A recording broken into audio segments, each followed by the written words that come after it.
아산병원에 근무하는 가정의학과 전문의 전성원입니다. 오늘 저희가 말씀드리려고 하는 건 노인의 골절 예방입니다. 우리 어르신들께서 피했으면 하는 것들이 첫 번째 치매고 두 번째는 골절이거든요. 그래서 골절을 일으키는 여러 가지 원인 중에서 두 가지가 제일 중요하게 말씀드릴 수 있는데, 첫 번째는 골다공증이고요. 두 번째는 낙상입니다. 그래서 골다공증이 심해서 넘어져서 문제가 생기면 아주 심각한 문제가 될 수 있습니다. 그래서 골다공증하고 낙상에 대해서 말씀드리도록 그렇게 하겠습니다. 골다공증이라고 하는 건 뭐냐면 뼈의 강도가 약해져서 쉽게 뼈가 부러지는 질환입니다. 뼈가 부러지지는 않으면 사실은 골다공증 증상은 사실은 없어요. 아프거나 이런 건 되게 관절염 때문에 그런 거고, 부러졌을 때 문제가 되는 거고, 그 다음에 골다공증의 진단은 뼈의 양을 골밀도로 측정해서 골다공증을 진단할 수 있고요. 그 다음에 1차성 골다공증이라고 하는 건 폐경이나 나이가 들어서 생기는 그런 골다공증을 말씀드릴 수 있고요. 2차성 골다공증은 어떤 문제가 있어서 생길 수 있는 문제인데, 약물이라고 하는 건 우리가 뭐 여러 가지 이유로 스테로이드를 먹는다거나, 근데 내분비 질환이 있거나, 콩팥이 안 나빠서 그 칼슘이 빠져나간다, 이렇게 되면 그 골다공증이 생길 수 있고요. 그다음에 오랫동안 활동하지 않는다거나, 술, 담배를 아주 심하게 하시는 경우에도 골다공증이 생기실 수 있습니다. 그럼 골밀도 검사 결과지를 한번 가지고 와봤는데요. 이건 누워서 팔을 올려놓고 하는, 발을 이렇게 무릎을 올려놓고 하는 그런 아주 검사고요. 골다공증 할 수 있는 방법이 이게 제일 확실하게 할 수 있는 검사 방법이고요. 여러분들이 초음파로 발목에서 하는 검사를 하기도 하는데, 그게 편리하긴 한데 그게 전체적으로 아직 정확하진 않아서 할 수는 있긴 하지만, 지금 제일 정확하다고 하는 검사는 요추 1번, 2번, 3번, 4번 하고, 그 다음에 대퇴골 경부에서 하는 검사를 검사할 수 있고요. 그 다음에 잘 보이진 않겠지만 T라고 해서 몇 점이 나왔는지 이것들을 할 수 있는 게, 그래서 T 점수를 이렇게 해서 골다공증을 진단해 볼 수 있습니다. 그래서 골다공증은 T 값을 기준으로 해서 하는데, 우리가 T 점수라고 흔히 얘기하는데, 이건 젊은 사람에 비해서 얼마나 떨어졌는지를 할 수 있는 그런 검사, 비교해서 하는 검사고요. 정상은 마이너스 1.0 이상 되면 문제가 없는 거고요. 마이너스 1.0에서 마이너스 2.5 사이가 되면 골감소증이라고 얘기하고, 골다공증은 마이너스 2.5 이하가 되면 골다공증이라고 얘기합니다. 근데 이게 어려운 점이 뭐냐면, 골다공증이면 뒤에서 약에 대해서 말씀드리겠지만 약간 비용이 비싼데 보험이 되느냐 안 되느냐 이 수치 가지고 할 수 있어서 어쨌거나 이렇게 지금 하고 있고, 골다공증이 되면 보험으로 적용해서 약물 치료를 할 수 있는 그런 면이 있긴 합니다. 심한 골다공증은 뭐냐면, 골다공증이 있으면서 골절이 있는 경우를 심한 골다공증이라고 말씀합니다. 그래서 이 골다공증이 뼈가 부러지는지 안 부러지는지 100% 예상할 수 있으면 좋겠는데, 실제로 골절이 있는 사람들은 골다공증보다는 골감소증, 2층에 있는 사람들한테 골절들이 많이 일어나기 때문에, 골다공증에서만 골절이 일어나는 건 아니니까 필요하면 약물 치료를 해야 하실 수 있습니다. 그러면 골다공증 약은 누가 먹어야 되느냐? 첫 번째로는 폐경 후의 여성이나 50세 이상의 남성 중에서 대퇴골 골절, 그 다음에 척추 압박골절이라는 게 생긴다고 하면 골다공증 치료를 하셔야 됩니다. 이건 골다공증 때문에 있을 수 있으니까요. 그 다음에 골밀도 검사를 해서 아까 말씀드린 T 점수라고 하는 게 마이너스 2.5 이하로 난다면 골다공증 치료를 해야 되고요.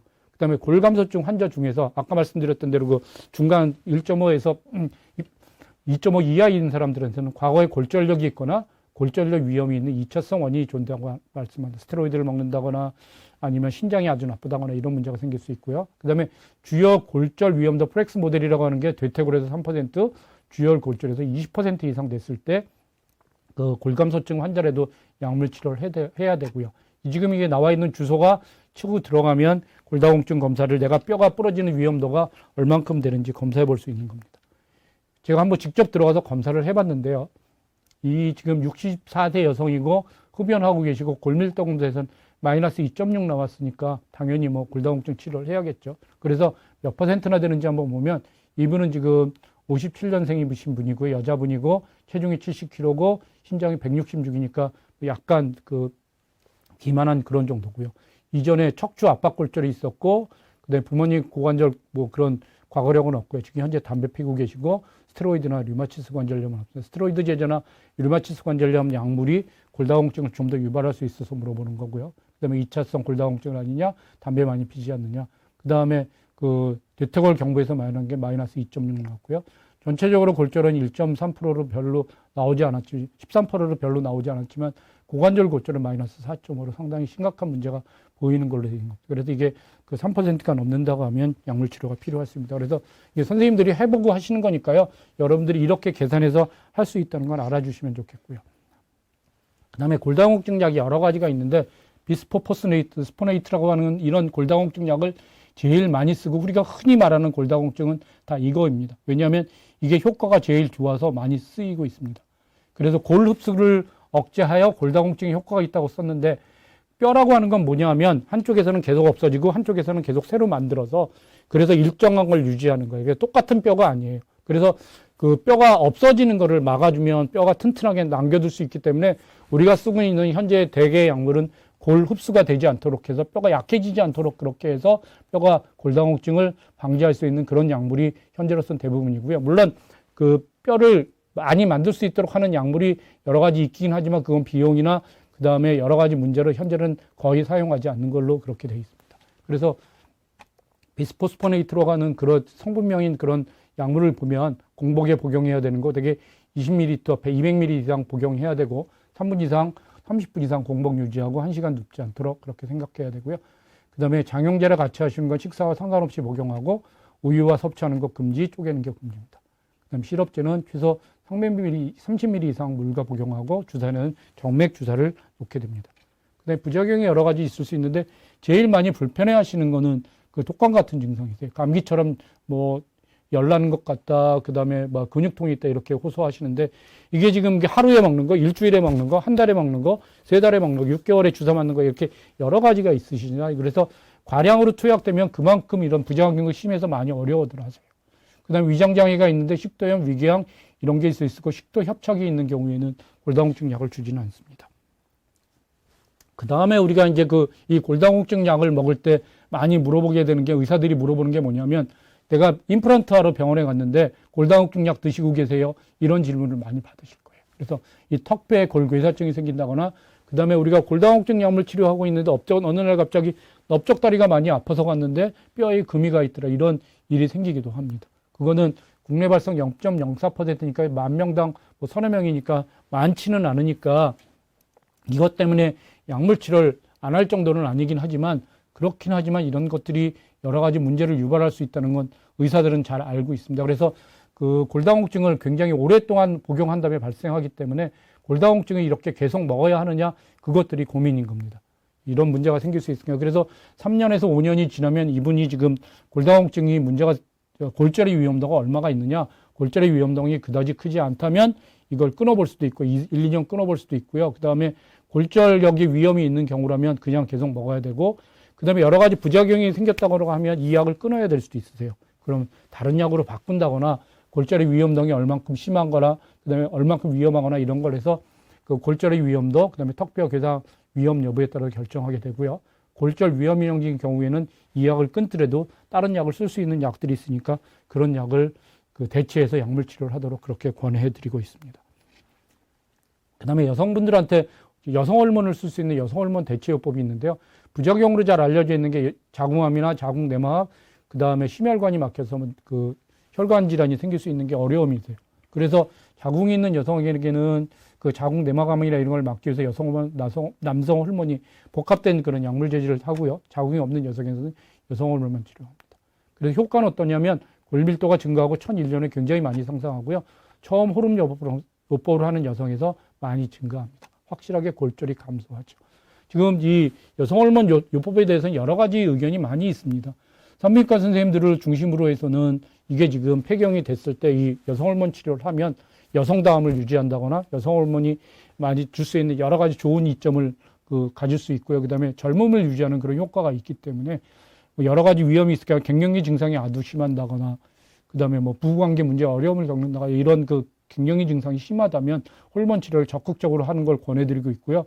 그 다음에 부작용으로 유방이나 자궁에 문제가 생길 수 있으니까 유방암 검사를 계속하면서 문제가 생기지 않는지 그 다음에 자궁 내막에 문제가 생기는 자궁 초음파 같은 걸로 계속 해볼 수 있으니까 그런 걸 하면서 약물 치료를 하는 게 어떻겠냐. 그게 산부인과 선생님들 되게 의견이시고요. 그 다음에 내과 쪽에서는 그래도 좀 문제가 생길 수 있지 않느냐 뭐 이래서 잘 사용하지 않는 그런 문제가 있긴 한데 제 생각으로는 여성 호르몬만 써야 되는 경우가 몇 군데 있으니까 지금 말씀드렸던 대로 뭐 갱년기 증상이 심하다거나 이랬을 때는 여성 호르몬이 부족해서 생기는 그런 거니까 그런 경우엔 약물 치료하면 좋겠고 그 다음에 지금 비스포스포네이트란 골다공증 약을 쓰지 못한다거나 그럴 때는 고려해 보실 수 있을 것 같습니다.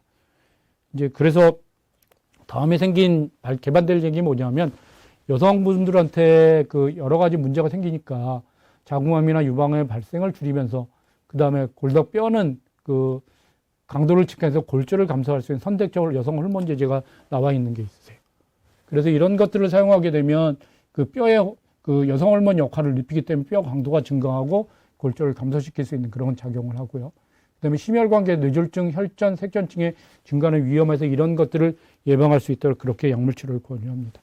그래서 안면 홍조나 다리 통증 이런 것들을 많이 호소하고 계시고요. 그래서 그 혈관이 막혀서 정맥에 혈전이 생긴다면 그 안 쓰시도록 하면 좋겠고요. 장기간 안정이 필요하고 움직이지 못하는 경우에는 혈전이 생길 가능성이 있기 때문에 3일 전에 중단하고 움직일 수 있을 때 투약할 수 있도록 그렇게 권유해 드립니다. 그 다음에 데스노밥이라고 하는 그런 새로운 골다공증 약이 요즘 많이 생기고 있는데요. 아까 말씀드렸던 대로 뼈가 부서지지 않도록 파골세포라는 걸 생성하고 활성화를 억제해서 뼈가 무너지지 않게 하면 강력한 골 흡수 억제 효과가 있고요. 이게 기존은 파골세포에서 항체를 만들어서 파골세포가 생기지 않도록 그렇게 할 수 있는 작용을 하거든요. 그래서 그 골다공증 약을 쓰지 못하는 경우에도 이런 데스노밥이란 이런 약물 치료를 할 수 있다는 걸 알아주시면 좋겠고요. 강력한 골 흡수 억제 효과가 있습니다.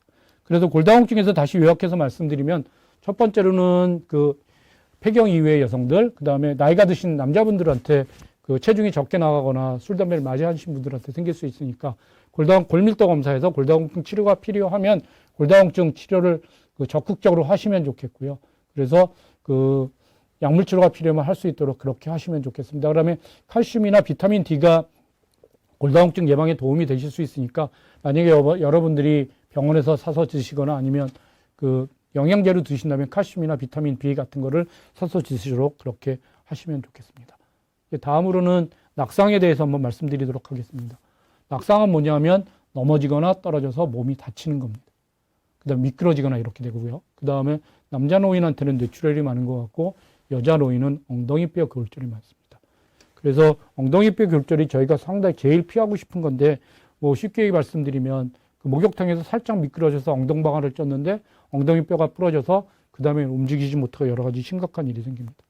그래서 어떻게 그런 문제가 생기냐면 고관절이나 엉덩이뼈가 부러지면 이거는 체중을 지탱하는 그런 부분이기 때문에 서 있을 수가 없거든요. 그래서 수술뿐이 치료 방법이 없으니까 수술을 해야 되는데 골반골절 같은 경우에는 그 환자 상태가 안 좋으면 수술을 할 수 없을 수 있고요. 그 다음에 수술 후에도 거의 움직이지 못하세요. 그래서 되게 침대에 누워서 아무것도 움직이지 못하고 누워있으면 한 달 되면 근육이 거의 반 정도 없어지거든요. 그러면 손발에 거의 근육이 없으니까 혈액과 체액으로 몸이 모이면서 심장이 부담돼서 뭐 심장이 빨리 뛴다거나 이런 일이 생길 수 있고요. 그 다음에 가만히 누워있기만 하면 폐렴, 욕창, 요로감염 이런 것들이 아주 흔하게 나타날 수 있으세요. 그래서 결국엔 폐혈증으로 사망하게 되는 그런 경우가 생길 수 있고, 그 다음에 이제 낙상으로 해서 고관절이 부러지고 난 다음에 요양병원에 입원하게 되면 정신은 멀쩡한데 여러 가지로 그 병원에 계시는 것 자체를 어려워들 하시니까 그런 어려움이 생길 수 있습니다. 그래서 낙상을 예방해야 되는 게 굉장히 중요합니다. 그래서 낙상을 일으키는 원인을 여러 가지 살펴보면 먼저 제일 많이 일어나는 게 사실은 우리가 그 근무하는 요양시설이나 가정에서 제일 많이 발생하고요. 그 다음에 길거리에서 많이 발생합니다.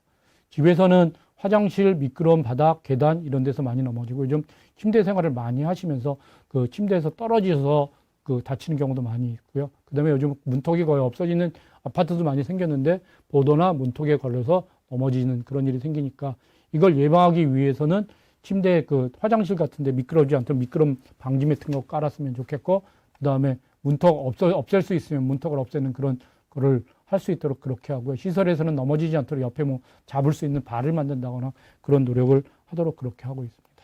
그 다음에 인적 요인을 보면 여자에게서 많이 발생하고 심각한 손상은 나이가 많을수록 많은 걸로 알려져 있습니다. 사실 그 사지마비나 봉행장애, 균형장애, 어지러움, 실신 이런 분들이 굉장히 많이 그 문제를 일으킬 수 있는데 되게 이런 분들이 어디에 많냐면 요양병원에 제일 많으세요. 그래서 사실은 요양병원에서 넘어지거나 그 관리가 잘 어려움이 있기 때문에 그런 경우에 사실은 골절 때문에 문제가 될 수 있어서 요양병원에서 특히 그 잘 관리할 수 있도록 노력하고 있습니다.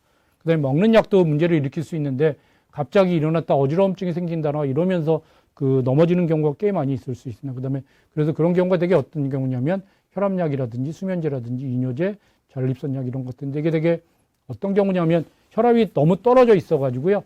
앉았다 특히 침대에서 자다가 일어나면서 혈압이 너무 떨어져 있으니까 어찌해서 넘어졌는데 그게 심각한 문제가 될 수 있는 경우요. 술 많이 드시는 경우요. 그다음에 그 시력 저하가 있을 때 이런 그 낙상이 생길 수 있습니다. 그래서 낙상을 예방하기 위해서는 제일 중요한 건 규칙적인 운동이에요. 규칙적인 운동 중에서도 근육 운동하고 그다음에 균형성 운동, 평형성 운동 이런 것들을 그 꾸준하게 하실 수 있도록 그렇게 하시면 좋겠고요.